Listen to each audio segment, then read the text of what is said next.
What up, guys? Gabby's gabbing.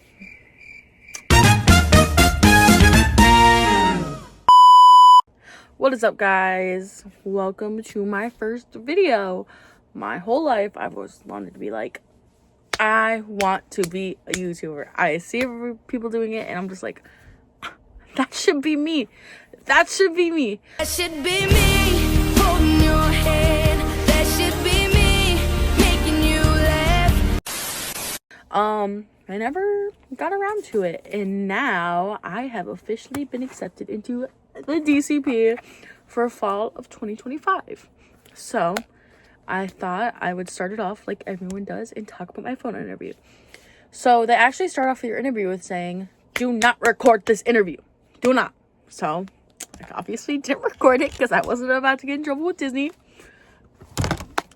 But I did take notes of what happened, and I actually have a little story time before this starts. This is actually my second Disney interview. And you're probably like, damn, she got rejected? No, I didn't get rejected. I had to turn it down due to family situation. It just wasn't a good time for me to go. But 2 months later, I interviewed. So I actually went through two different interview processes. So the first time I did it, I applied, heard back within 20 minutes, did the phone interview. Like 2 days later, got in 2 days later. This time I applied, didn't hear back for a week and a half, and I'm like, ruh-roh. I thought I was cooked. I thought I stood no chance, and then I heard back. Obviously, I heard back. So I heard back, scheduled my phone interview for Friday. The scheduling got canceled. I went to go double check my time, and it was like, you don't have time. And I'm like, what? So then I rescheduled it for Tuesday, and then heard back that Thursday, less than 30 hours later. So yeah, I thought I would go over what happened during my interview, because I felt like my interview the second time didn't feel the same vibes as the interview that I see most people had. My first interview, it felt like every other interview I seen. I'm like, okay, every other recording that was posted, I'm like, this is exactly how my interview went. The second time, it was so silly.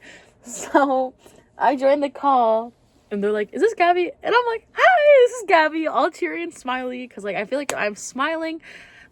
This is me talking normally, not smiling, but when I'm smiling, I feel like I sound more genuinely happy.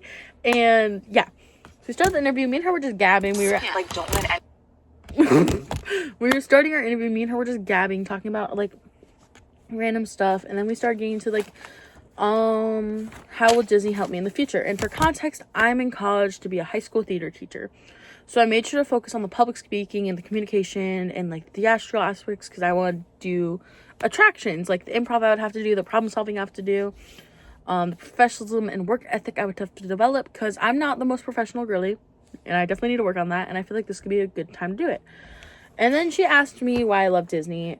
For me, this is kind of a sadder reason, but I talked about how Disney was the last trip we went on before my father passed away in 2023, and how it was kind of just a really special place to me, and I have good friends that live there, and it was just me. We all had that connection in my family. My whole family is a Disney going family. And then we asked about past roommate experiences, and I told her how I handled conflict within that. And then she asked me what my favorite ride was, and God rest his soul, Rock and Roller Coaster, you will be missed. Asked my favorite park, Epcot. And this is where the interview gets weird, and this is because of me. She asked what my favorite snack was, and I can't be normal to save my life. Most people are like, Mickey waffles, Mickey pretzels. I'm like, the rainbow cheesecake from Pop Century. If you guys have not had it, underrated. So good. Then we got into the nitty gritty, and she asked me what my top 3 rides were. And I said attractions, merchandise, and I actually asked the interviewer what role she recommended based on me. And she's like, girl, attractions, Jungle Cruise. I'm like, that's what I wanted. So then she's like, well, I still need a third, because I really could see you doing attractions. So I'm like, okay, fine, quick service, because I was a barista. Whatever.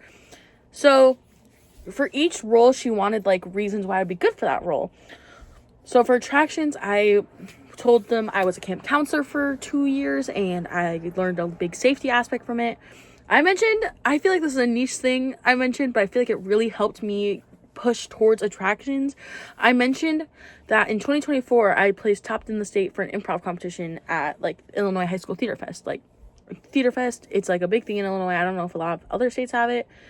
I mentioned I was a theater major because I feel like once again you need that for attractions, and I am really good at staying in character, and I brought up different instances where I had to stay in character when it was hard to. Then for merchandise, I just said Met Pro, cash handling experience, and I'm okay with working in groups or alone.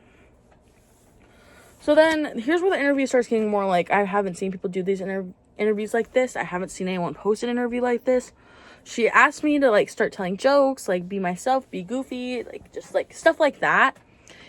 And then she asked me if I was willing to memorize 40 plus pages of dialogue for the harder scenes, because once again, she could see me doing stuff like that. And I was like, yeah. And I felt really like, I don't know, I feel like I have a good chance to get a role I want more. Like, I really want to do Jungle Cruise. I feel like that would be such a good role for me. But then again, I have no say in this, and whatever they need me at, I will do with happiness. So another thing I feel like people need to prepare is a question. I didn't prepare a question my first time, and I still got in, but I feel like my second time I did prepare a question, and it made me feel a lot better about it. So I asked her what piece of advice she'd recommend, and she gave me a really good piece of advice. I'm gatekeeping it. Gatekeeped. I'm sorry. It's gatekeeped. And then I asked her what her favorite part of her job was, and she said getting to meet people like me. And I'm like, gagged. Hello?